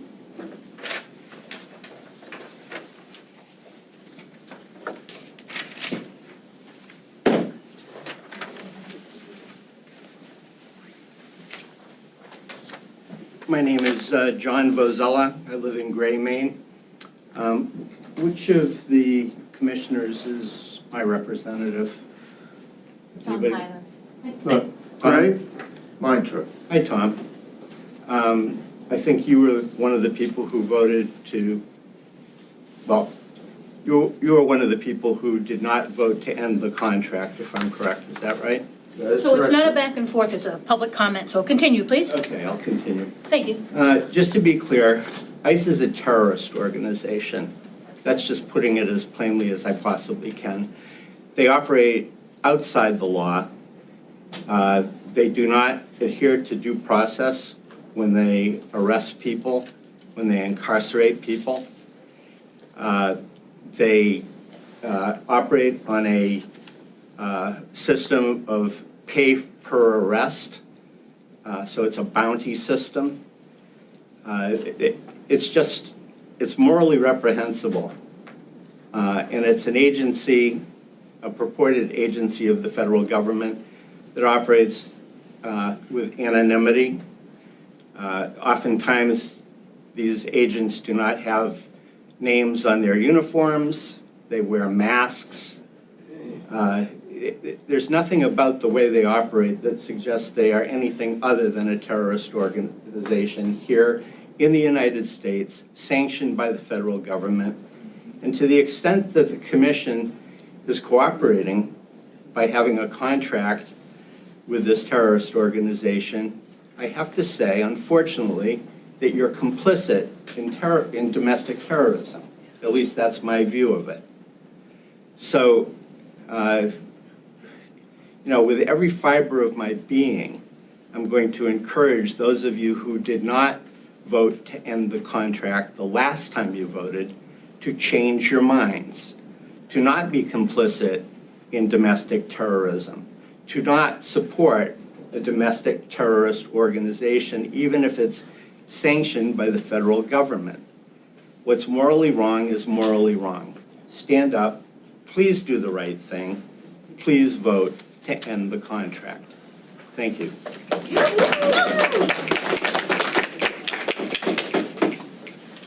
Good evening. My name is Amelia Kelleher. I'm a Portland resident. It was my second time speaking to you, and I've been here at least 3 times. I want to thank Commissioners Smith and Katarina for your vote to end the contract. I hope that you will all end the contract. As was just shared, I guess I'm just so curious what emotions are going through your body and through your mind listening to everyone, because I know there were a lot going through mine, and it seems to me, if it's hard to look people in the eyes, you are feeling emotions. So I just invite you to really connect with what those are. In my day job, I work with currently and formerly incarcerated individuals. People have talked about the trauma that people are experiencing just from the fear of ICE and the fear of being detained. I also know through my work that there is even just one night in jail leaves its mark on any individual and their families. I'm also in Portland involved with an organization that does really meaningful work. It's an immigrant-led organization. They've been doing some really amazing storytelling nights and bringing immigrants together. And I, in previous roles, have worked as a freelance journalist, and it's the kind of thing I would normally love to report on or get the word out about, but there is just a fear of drawing attention to this kind of thing. I would love to spread sort of the message of these hopeful things that are happening, and yet there's this real fear that we don't want the wrong people to come into this space. So yeah, I invite you to, again, just think about what's going through your bodies right now, and please end this contract. Thank you.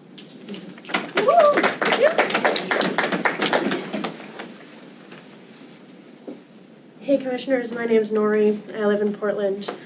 I'm here once again to ask you to end the contract with ICE. We've been here a bunch of times, you guys, 9 months, over and over again. And I just want to remind you that as you take your sweet time to deliberate as to whether this is a good idea, more and more people are stolen away from our communities. And that's pretty cruel. So please reconsider, and I would invite you to have a bit more of a sense of urgency, because this is an urgent issue.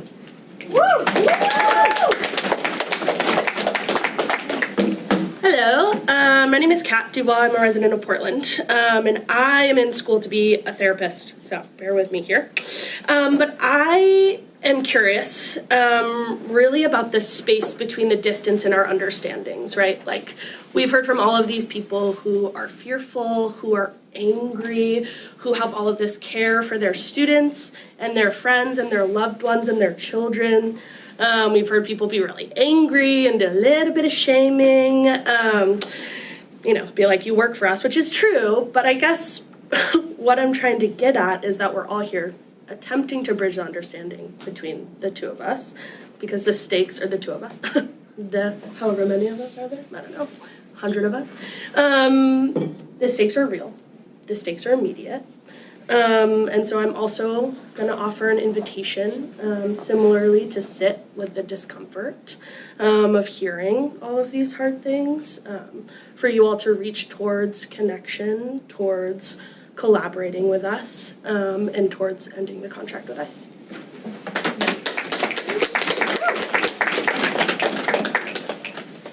Hello, Commissioners. My name is Tahani Baldecki. I am a resident of Portland.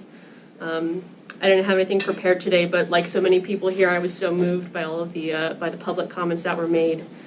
And I want to say that I think it's a really important moment to acknowledge that our federal government is sliding towards fascism and authoritarianism, and everybody at this table has an opportunity to pump the brakes. It's small rooms like this, local government, small meetings like this, small communities, local communities. We have the opportunity to pump the brakes and shorten the growing shadow that our current federal administration is casting upon not only our own communities, but the world. And I think that's a really serious responsibility, and I think all of you have an obligation to reflect what you want to be contributing to this moment. And I hope you choose to stand with the community, with all the people who love this community, and with all the people who want to be participating in slowing down these frightening developments and standing with our immigrant communities to build up our community to make it sustainable for the long term. a trusting community, a loving community. I know that's something we all want to participate in, and we have an opportunity to do so in a meaningful way here tonight. I hope you all choose to end the contract with ICE, and I sincerely appreciate the commissioners who have already expressed interest in ending the contract. Thank you.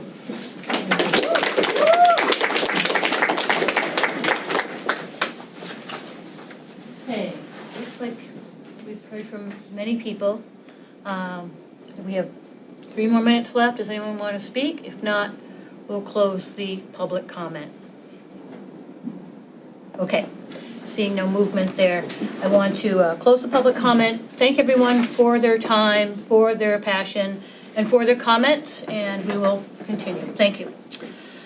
Next on our agenda this evening is a consent agenda. It has 4 items. I'll read those first. 26002, to authorize the county manager to process the 24-25 Oakview Group Cross Insurance Arena Management Incentive. The second is 2603003, to authorize the Sheriff's Department to submit Department of Justice Bulletproof Vest Partnership Grant for the funding and support of bulletproof vests. It's a 50% match. The third is 26-004, authorizing the county manager to accept the grant award to Cumberland County Emergency Management Agency from the Maine Emergency Agency Fund 2526 LEPC grant in the amount of $75,323.38. And the last item is 26-005, authorization for the county manager to enter into a contract between Cumberland County and Frederick Van Louis, I hope I said that properly, for the felicitation of the restorative dialogues for the district attorney. Woo, one mouthful. Those are the 4 items. Before we move forward, does anyone want to take those out of consent agenda? Move passage of the consent agenda. Thank you. So I have a motion by Commissioner Cloutier, a second by Commissioner Gordon. Any other thoughts, comments, debate?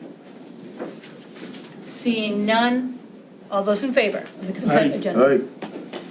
Show that unanimous approval of the 4 items in consent agenda. Thank you very much. Next, this evening, we have new business. It's item 26-006, the establishment of a cross-arena task force to explore future opportunities and feasibilities of the arena. Could I have a motion on the floor, please? So moved. I have a motion by Commissioner Tyler.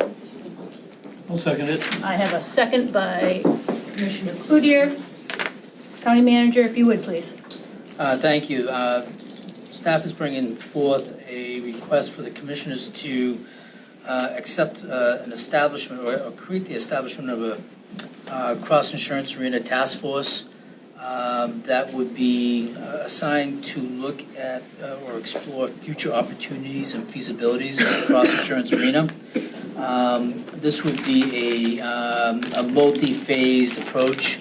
The initial phase of the task force would be to dig into past studies. There have been a number of studies done on the arena over the last 20-25 years. Dig into those studies to learn what has been accomplished in the past and whether it can provide any direction for the future. From what we learn on that phase 1 would dictate what phase 2 and phase 3 and other subsequent phases would look like. For the last couple of months, Commissioner Tyler, CIA trustee chair Steve Woods, and myself have been meeting with representatives of the Maine Mariners in talking about future opportunities of an arena in the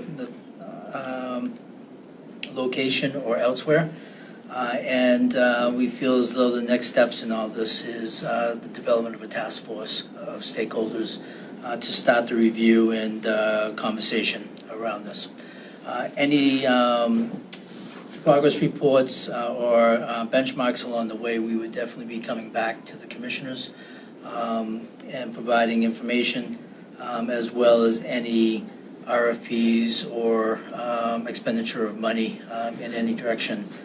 We would be coming back to the commissioners. So I'd ask for your acceptance of the creation of the task force and move from there.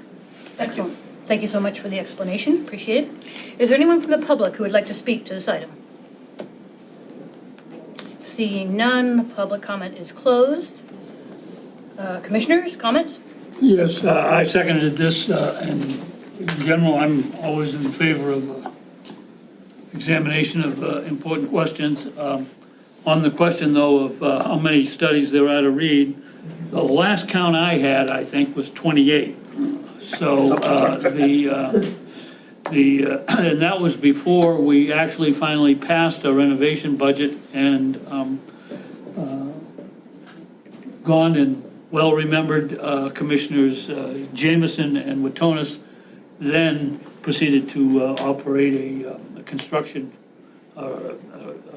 committee that toiled away and actually, to my way of thinking, did a very creditable job of improving the circumstances at the Cumberland County Civic Center. That was after we changed the legal status of that property and building from an independent,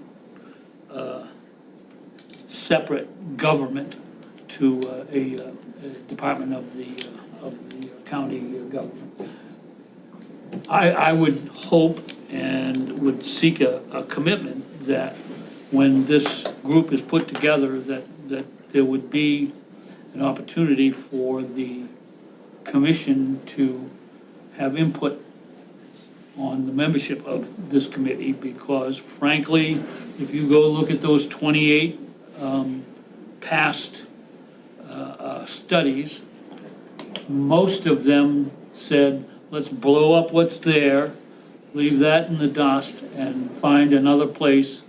The last one that I was aware of, when frankly I was on the Portland City Council, would have involved a complex that would have cost in excess of $200 million. And that was real money at the time. It probably is still real money in the estimation of some people. So, I mean, frankly, I think there's a tendency to want to build pyramids, which are testaments to the wisdom of whoever was involved in putting the transaction together in the first place.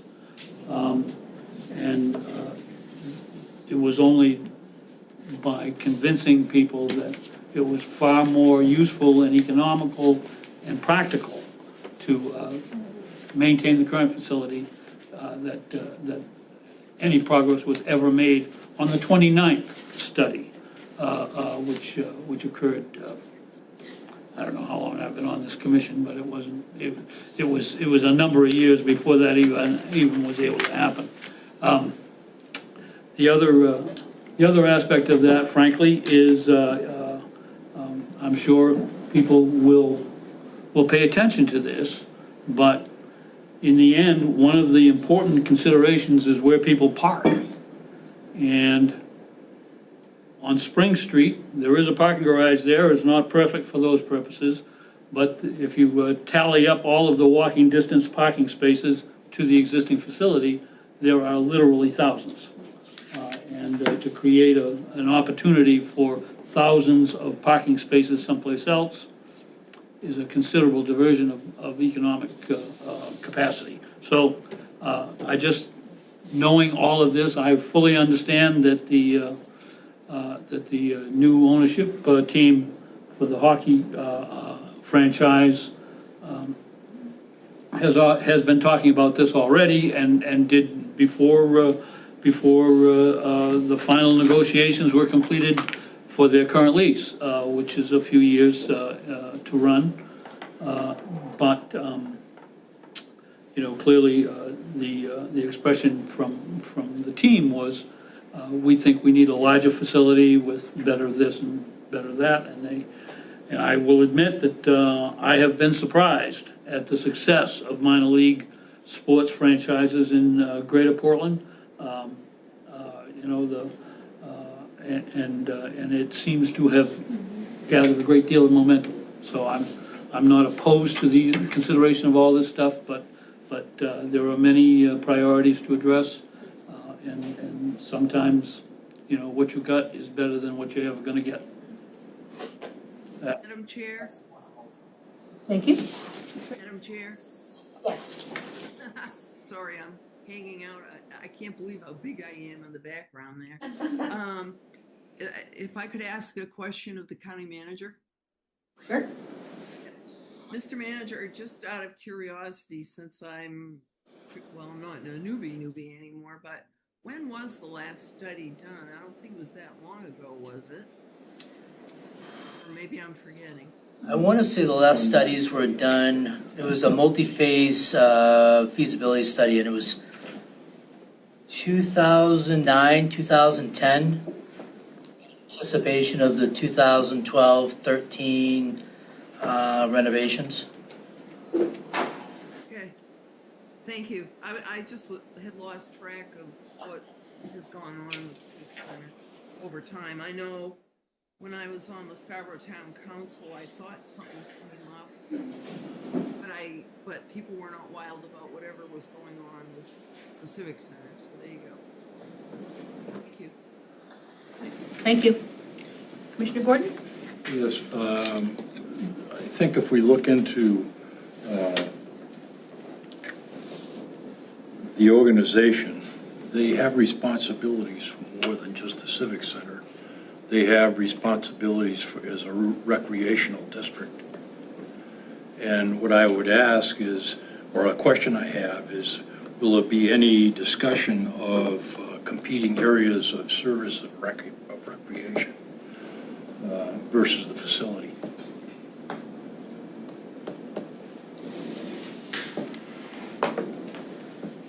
I think to date, the sole conversation has been around the facility and not around recreation opportunities countywide.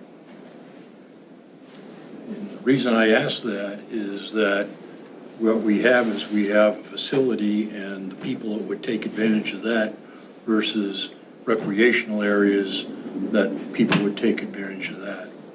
And if that discussion doesn't get opened up at some time, it never will. Not with $200 million or greater. Yes. I'm going to say there's that question has come up several times in the last number of years because, frankly, the resources that get devoted to, the minor league sports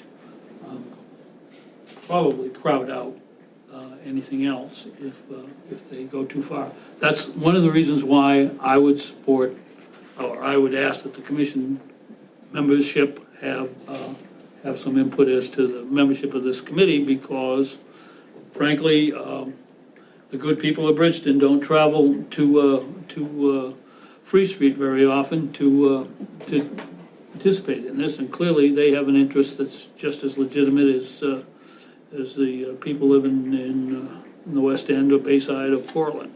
So, it's just, there's been many false starts in terms of developing better the role of the county in recreational issues. We almost bought a beach off Sebago Lake once, but it's very random. There's no organized inquiry into what the possibilities are. Thank you. Thank you. Being a member of the group that Jim formed, because I'm our liaison to the trustees, and of course yes, the new ownership of the Mariners brought this forward in initial discussions, in which the contract does not include that. I, for one, am in favor of doing this simply because Portland is growing, southern Maine is growing by leaps and bounds. If you don't think so, drive around any town in the greater Portland area and you'll see building developing like crazy. So at some point, the building is getting old and it's also going to be outsized. The other thing we severely lack, in my opinion, is we don't have convention space in Greater Portland that amounts to anything, that is any size, what have you. And for instance, I mentioned the State Fair Association. They moved to Bangor this year. They've been in Portland for years and years and years, but they've outgrown any facility. The last few years, they've been over to Sable Oaks, and part of the banquet was in one room, part of the banquet was in another room with TVs on the wall. There's just no facilities that can accommodate a large number of people. I think you could bring a lot of stuff to Southern Maine. And the other thing, the task force we talked about being, like as you say, a very broad-based task force. I think one of the gentlemen who sent us an email earlier, all an email. Yes, we were talking about some representatives from towns. You know, maybe one of the management of Current, the Mariners people. Everybody who's involved, all of a sudden, we don't envision this being 5 people trying to decide. You know, you're talking a broad-based group, a few maybe just from the general public. And I wouldn't mind seeing anybody on the commission who's dead fast opposed and can convince, you know, you always got to have that one that says, I don't think so. So, yeah, that's what we're looking at. It's a long-term situation. They're talking probably 5-10 years out for any decisions even really made. It's just trying to figure out, what do these studies show? Should we ever do another study? And is the population growing enough to support a larger facility? Does it need to be in Portland?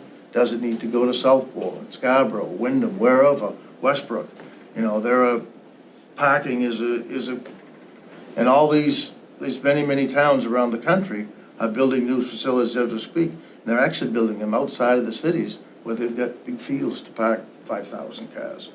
You know, that's one of the things. It's just, it's a beginning. It's only a beginning, and that's why I hope he gets your support to start this. Any other comments or debate?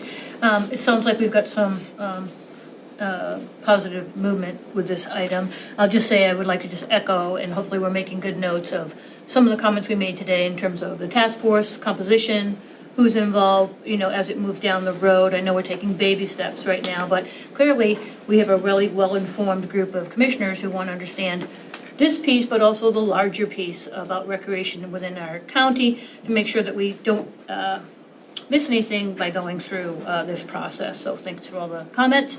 I will be in favor of it this evening as well. All those in favor? Aye?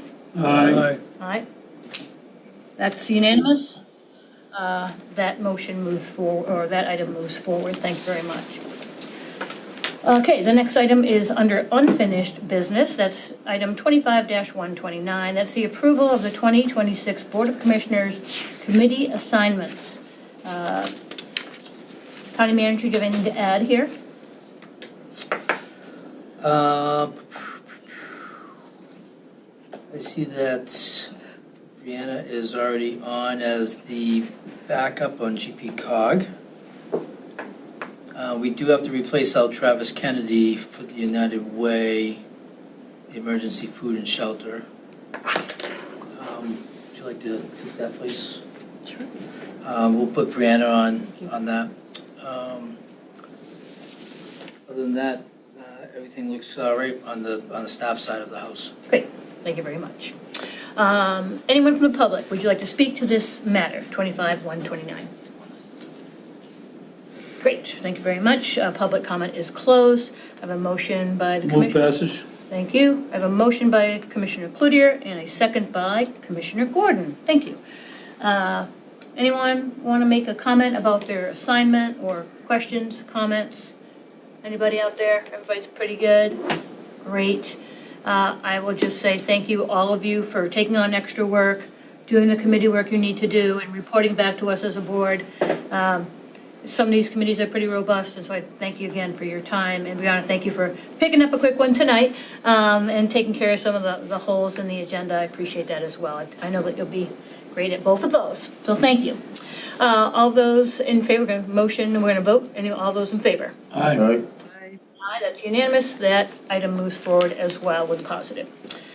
Okay, Excellent. We are now moving on to the conclusion of our meeting where we look for comments from the executive staff, county manager, and commissioners. We'll start with the executive staff. We'll start with the sheriff over here to my left, and we'll move around the room. After the last meeting, there hasn't been a lot going on because of holidays and stuff, so new beginning, new year. Okay, thank you for those comments. Today, the correction officers voted to accept the collective bargaining agreement that we've been negotiating on for the past year and a half. So happy we'll be bringing that forward for your approval in the next couple of weeks. Congratulations. Thank you.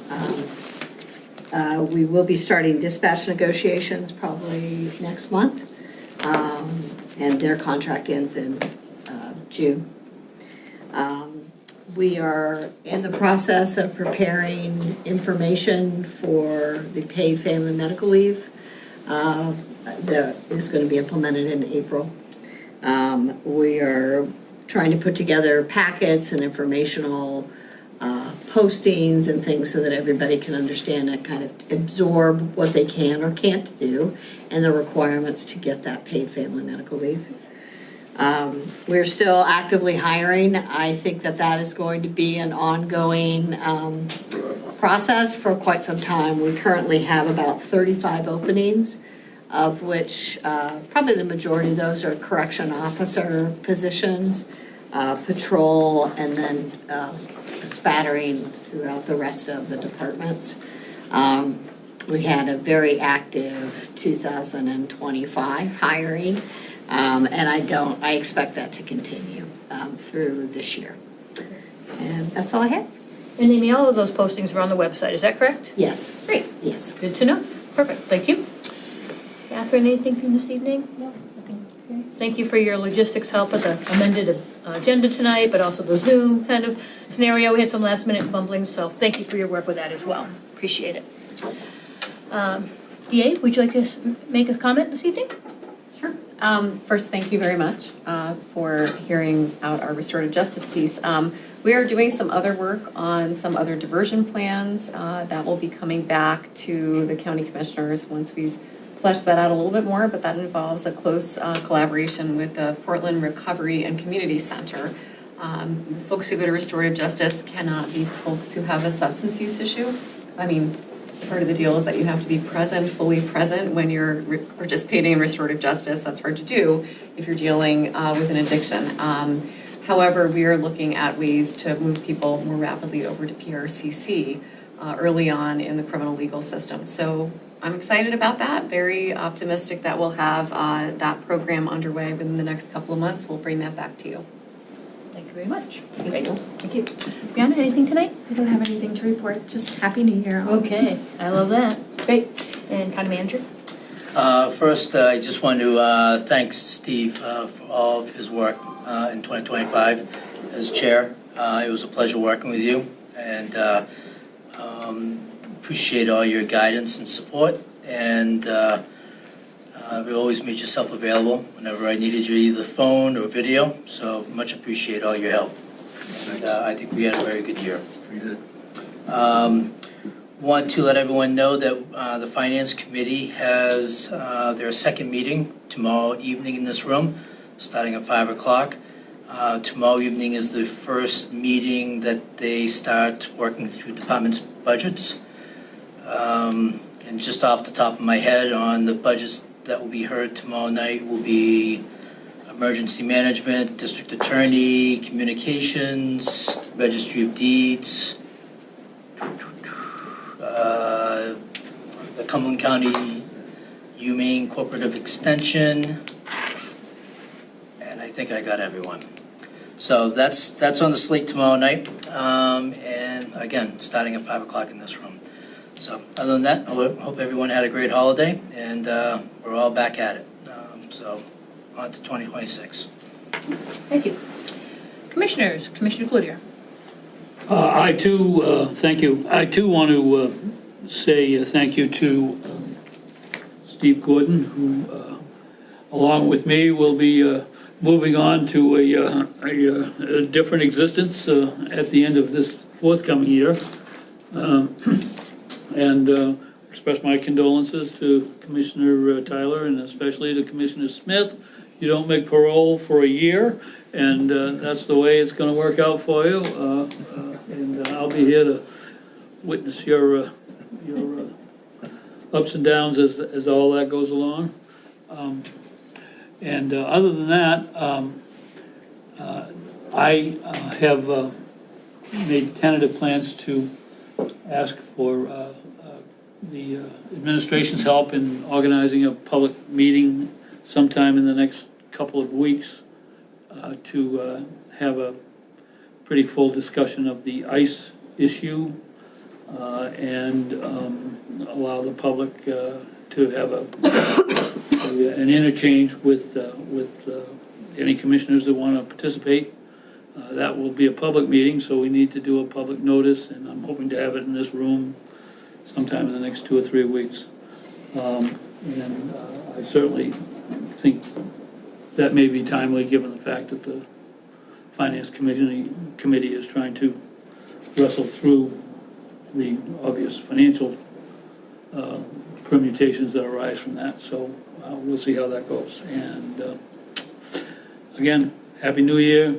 Hope you make parole. But that's all I have. Great, thank you very much. Commissioner Gordon. Thank you. Well, I appreciate the kudos. I don't know how well they were earned, but thank you very much for everybody. The thing that I would speak about the commission is that what I sensed last year is that we really were a team. And I make sure and hope that we support Commissioner Smith the same way, because many times I was stepping off the board on the deep end, and somebody reached out and said, no, not now. And I appreciated that.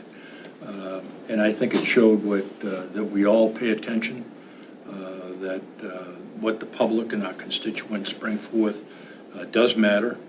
And to that point, listening tonight, I come away with the same kind of feeling that ICE is just not performing any kind of a public service. And that bothers me. On the other hand, when you look at what has been presented and the understanding that the two issues are bifurcated, they are not together. If you stop one, it does not affect the other. That's where I think the confusion lies. And if you stop the contract, all you do is cause problems for the people that are on the low end of the economic scale. And that's, that I can't tolerate. To continue on, I see what's going on with the county, that we've started to formulate issues of doing services outside of just what the state has mandated, like with taxes, tax assessment, general assistance, et cetera. And those programs are going to grow, because is where I talk with the public people in the communities and the representatives on the board. They see that as something that can provide a service that is better attended to the constituent, and yet it levels off the costs. They won't rise as fast. So that's something that I would encourage the board, when Jim and I are moved on, to continue on trying to develop one. I know that we've got the one with the fire departments, and beginning to have them have discussions and so forth. And then when you start looking at the issues that they've got, that's a problem. The sheriff and how he serves communities with policing services, and communities putting those kind of efforts forth, and having that kind of coverage, not only if they want their own, they can have it certainly, but he can provide it, and they find that that's a much better proposition for the smaller ones, smaller communities. It's been a pleasure to serve as I said, as the chair, and I hope we have a good, thriving year, and with the activity, and most especially the constituents showed up. It's the first time that I really saw people perform and come forth with what was really bothering them. And I hope that they let us have ideas other than just ICE, what they would like to have us do in the future. Thank you. Thank you. Commissioner Caterina? Yes, thank you very much. I apologize for not being there tonight, but I didn't want to spread my germs around. So I want to thank Steve. My first year on the county here, I've enjoyed working very much with him. At first, I wanted to kill him because he made me co-chair with him of the Legislative Policy Committee for the state county commissioners, but I hopefully have grown into that job, and he's been so helpful to me with that. So thank you so much, Steve, and I'm glad we still have another year with you.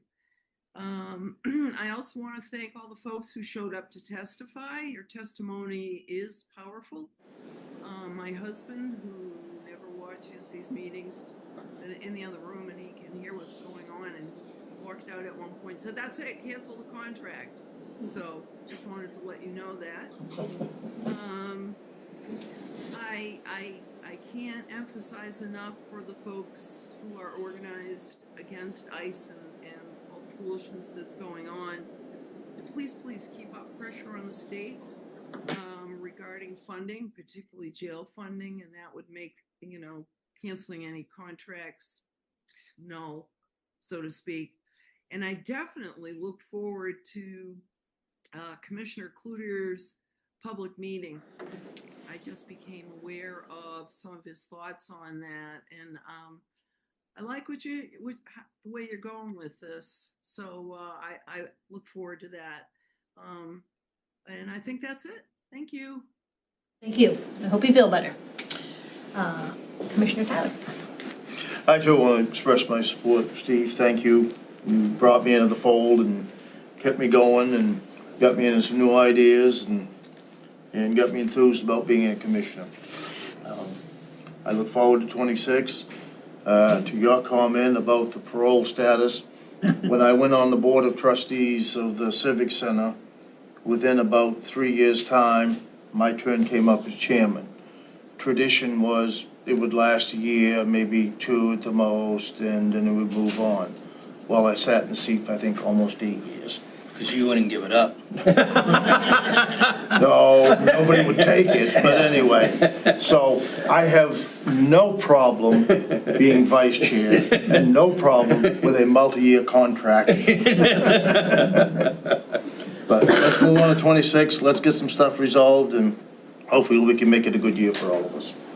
So Tom, I can't resist mentioning that the universally regarded finest position on any organization is past president. Well, I guess a couple comments. One, I guess, I just heard, et tu, Brute. Like, you're going to come after me, or no? For the Latin freaks out there. Steve, thank you so much for your work and being a chairperson. It's never an easy job. There's a lot to manage. And you've always been totally engaged and open and receptive. And I want to thank you for what you brought to the commission, not this year, but all the previous years. You've given a lot of your life to the commission. And that's something to be proud of and something we really honor. So thank you so much. Bottom of my heart. I appreciate it.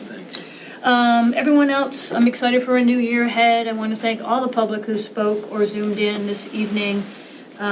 It's super important to hear from everyone. That's what it's all about. Hearing from folks, understanding where the issues are, and potentially changing a perspective, potentially understanding and hearing something new is helpful for all of us. So I appreciate the engagement and the comments. I definitely think that the ICE issue is something that's not going to go away, and we can't just sweep it under the rug. We need to create some type of a resolution, some type of action to better understand where we are today. And to be honest, I'm just gonna try to go on what I know, the information before me, the information that I can receive, because no one can predict the future. We don't know what tomorrow may bring. We don't know if the ICE people would stop coming if we stop the contract. We don't know these things. They are thoughts and ideas, and honestly, the best way to go forward is to ground ourselves in data, ground ourselves in what we can do today based on what we know. So sound, solution-based information and decisions is what I'm excited about, and I want to thank everyone that has been helpful in bringing things to light, not just on the ICE, but other programs that we do here in the county. The county has a lot going on, and I want to say thanks to the entire staff for last year and what was accomplished, and look forward to a new, hopefully thriving, as we mentioned, 2026. So with that, I'm going to ask that we have a motion to adjourn the meeting. So moved. Whoa, okay, so we got a motion. Yeah, okay, I heard a motion from Commissioner Gordon, and a second is from. I'll second it. Great. From Commissioner Caterina is the second. All those in favor? Aye. So the motion, we are adjourned for the evening. Thank you.